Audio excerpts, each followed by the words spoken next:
presented by Sakshi Music.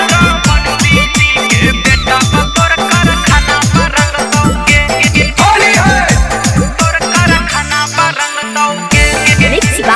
Parveen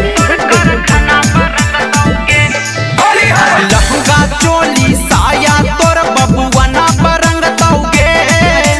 lehenga choli साया तोर अहिराना परंग तौगे अहिराना परंग तौगे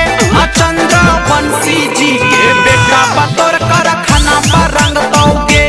चंद्र बंसी जी के बेटा बमेन कर खाना परंग तौगे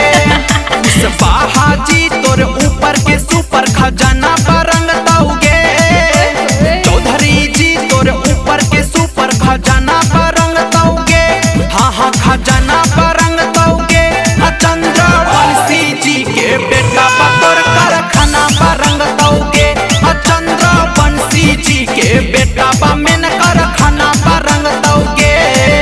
हे गे बच के ना होली है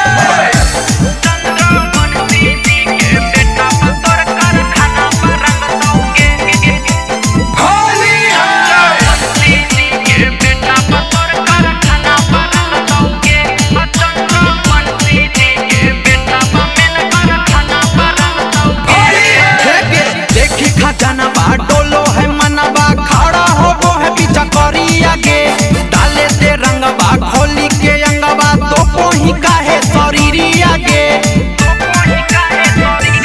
आए है देखी खजनवा डोलो है मनवा खड़ा हो वो है पीछा करिया के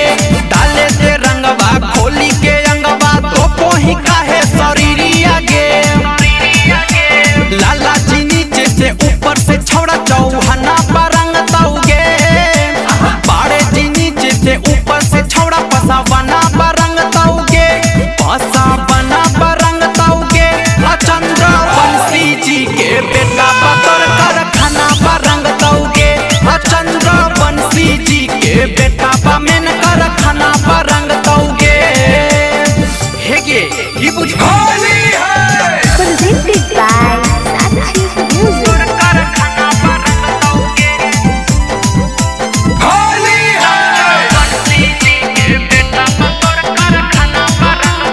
Mixed by Parveen दोनों अनार कर हो जाए तो छौड़ी पी जाए तो गाड़ी के जूस गे छूट जाए तो चहकल हको के बहकल होली में हमर मूस गे फेंके की बुझमी आय हाय दोनों अनार कर हो जाए तो छौड़ी पी जाए तो गाड़ी के जूस गे छूट जाए तो चहकल हको के बहकल होली में हमर मूस गे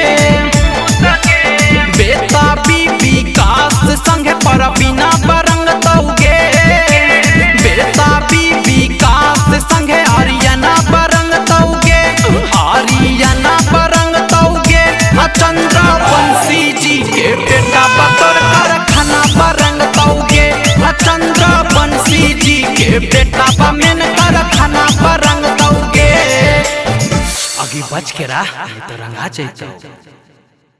चंद्र बंसी जी के बेटा बतौर कर खाना परंग तौगे